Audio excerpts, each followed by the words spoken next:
வணக்கம். நான் உங்கள் ஜெயா. இன்றைக்கி நம்ம இந்த வீடியோவில் தஞ்சம் இபோபிஷக் எழுதின Manipur why shouldn't I love your hills இந்த போயமுடைய சமரியை பார்க்கலாம் வாங்க. தஞ்சம் இபோபிஷக் சிங் நார்த் ஈஸ்ட் இந்தியாவை சேர்ந்த ஒரு போயட்டு. இவர் இம்பாலில் இருக்கக்கூடிய அந்த மணிப்பூர் அந்த மொழியில் அந்த மெட்டின்ற கம்யூனிட்டி அவங்கள சார்ந்தவங்களுடைய மொழியில் பேசக்கூடியவர், அவங்களோட உணர்வுகளை பிரதிபலிக்கக்கூடியவர். இவர் ஒரு 6 வால்யூம் ஆஃப் பொய்ட்ரி எழுதியிருக்காரு. அதில் 3 வால்யூம்ஸ்க்கு அவருக்கு பெரிய பெரிய அவார்ட்லாம் கிடச்சிருக்கு. அதாவது Manipur state Kala academy award 1986, the Jamini Sundar Guha gold medal 1989, first Jananeta Irabot award 1997, Ashangbam Minaketan memorial award 2005, அவருக்கு சாகித்ய அகாடமி அவார்டு கவிதைகளுக்காக 1997 கிடச்சிருக்கு. இவர் என்ன சொல்கிறாருன்னா, அந்த இடமே இருக்குல்ல நார்த் ஈஸ்ட் ரீஜனே, அது ஃபுல்லாகவே ஒரு பழங்குடியினர் ட்ரைபலோடைய ஒரு மொசாக், அவங்களுடைய கல்ச்சரை வெளிப்படுத்தக்கூடிய ஒரு இடம். அங்கே நிறைய மலைகள், நிறைய மரங்கள் எல்லாமே இருக்குது. ஆனால் அது கூட சேர்ந்து இவங்க இருக்கிற இடத்துல என்னென்னா நிறையா தாக்குதலும் நடக்குது.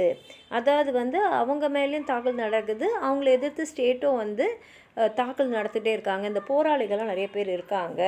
அழகான ஒரு இடம் அது, அப்படியே இயற்கை வளம் நிறைஞ்ச இடம். ஆறுகள் ஓடுது, நிறைய கடவுளை வேண்டுறாங்க, மக்கள் நல்ல வளங்களாக இருக்காங்க. அதே சமயத்தில் அவங்களோட ட்ரைபல் கல்ச்சர், அந்த இயற்கை அழகு இதெல்லாம் அங்கே இருக்கும் போதும் இந்த மாதிரி ஒரு தொல்லையும் இருக்குது. இந்த ஆயுதத்தோடு மக்கள் சண்டை போடுறது மக்களோட அமைதியை கெடுக்குது. அங்கே இருக்கக்கூடிய ஆண்கள் பெண்கள்லாம் பார்த்திங்கன்னா வேறு வேறு நேஷ்னாலிட்டிஸ் இருந்தாலும் அவங்க ஒரே ரேஸாக ஆந்த்ரோபாலஜிக்கல், ஹிஸ்டாரிக்கல், லிங்குவிஸ்டிக் கின்ஷிப்போட ஒரு நட்புறவோடு இருக்காங்க. அவங்களுடைய அந்த லிங்க்கை பார்த்திங்கன்னா இந்த நாட்டில் வேறு எங்கேயுமே பார்க்க முடியாத அளவுக்கு அவங்களுக்குள்ள ஒரு பிணைப்பு இருக்குது.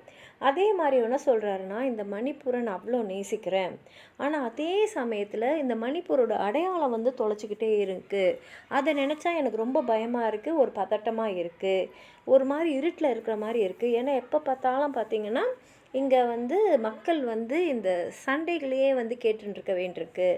இந்த அழகை பாருங்கள், ஒரு மலை, அங்கே இருக்கக்கூடிய அந்த ஆறு, ஒரு அழகான பசுமையான புல்வெளி, இருக்கக்கூடிய வயல்கள், தெளிவான ஒரு நீல வானம், இவ்வளோ அழகாக இருக்கிற மணிப்பூர் இருக்கும்போது அங்கே அந்த மணிப்பூர் இஷ்யூவால் நடக்கிற அந்த அரசியல் சண்டை மக்களுக்குள்ளே ரொம்ப ஒரு மனக்குழப்பத்தையும் மன வருத்தத்தையும் தருது. இந்த பொலிட்டிக்கல் ப்ராப்ளம் அந்த இடத்தோட அழகையே கெடுக்குது. ஆனால் இயற்கை எப்போதும் இயற்கை தான் இருக்குது. மலையும் சரி, ஆறும் சரி, எப்போதுமே அந்த காலத்து இந்த காலம் வரைக்கும் அதே மாதிரி தான் இருக்குது. பூக்கள்லாம் அழகாக இருக்குது, பழங்கள்லாம் இனிப்பாக இருக்குது, அங்கே இருக்கக்கூடிய தானியங்கள் எல்லாமே மக்களுக்கு வேண்டியதை தருது. ஆனால் இந்த அரசியல் மக்களோட அமைதியை கெடுக்குது. அப்போது அவர் பழைய காலத்தில் எப்படி நிம்மதியாக ஜனங்க இருந்தாங்க, எவ்வளோ அழகாக இந்த இடத்துல வாழ்ந்தாங்க. இந்த இடம் அவங்களுக்கு அவ்வளோ அன்பையும் அவ்வளோ அழகையும் கொடுத்துருக்கு. அவங்க யாருமே ஒருத்தர் மேலே ஒருத்தர் அவங்களோட அதிகாரத்தை காட்ட நினச்சதே இல்லை. ஆனால் வெளியிலேருந்து வந்தவங்க தான் அவங்களோட அதிகாரத்தை இவங்க மேலே காமிச்சு மக்களுக்கு நிறைய கஷ்டங்களை தராங்க. அதே சமயத்தில் இங்கே இருக்கக்கூடிய மக்கள் பயப்படுறாங்க, எங்கே அவங்களுடைய கலாச்சாரம் பாதிக்கப்பட்டுமோ, எல்லாமே மாறிடுமோ. ஏன்னா இங்கே எல்லாமே வேறு வேறு மாதிரி இருக்குது. Truth and liberty, identity and unity, cultural loss and recovery, ethnic specificity, aesthetic university, இந்த மாதிரி 2 மாறுபட்ட விஷயங்களுக்கு நடுவில் மக்கள் மாட்டின்னு இருக்காங்க. எப்படி ஸ்டேட்டுக்கும் டெரரிஸ்ட்டுக்கும் நடுவில் அவங்க மாட்டின்னு இருக்காங்களோ அதே மாதிரி தான். அதே சமயத்தில் இங்கே இருக்கக்கூடிய ஆறு பார்த்திங்கன்னா அவ்வளோ அழகாக, அவ்வளோ நல்ல ஒரு புத்துணர்வு மக்களுக்கு தருது.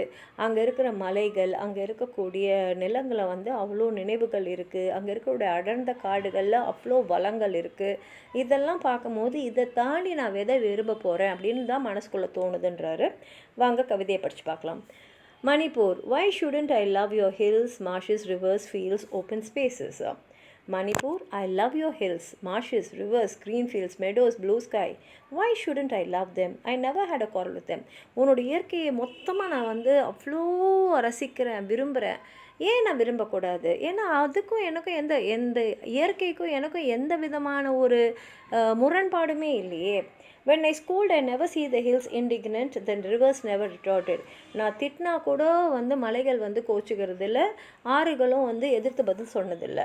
When do you hear the sky speak with hurt? என்னைக்காவது இந்த வானம் வந்து நம்மக்கிட்ட வந்து உன்னால் நான் மன கஷ்டத்தோடு இருக்கேன்னு சொல்லியிருக்கா?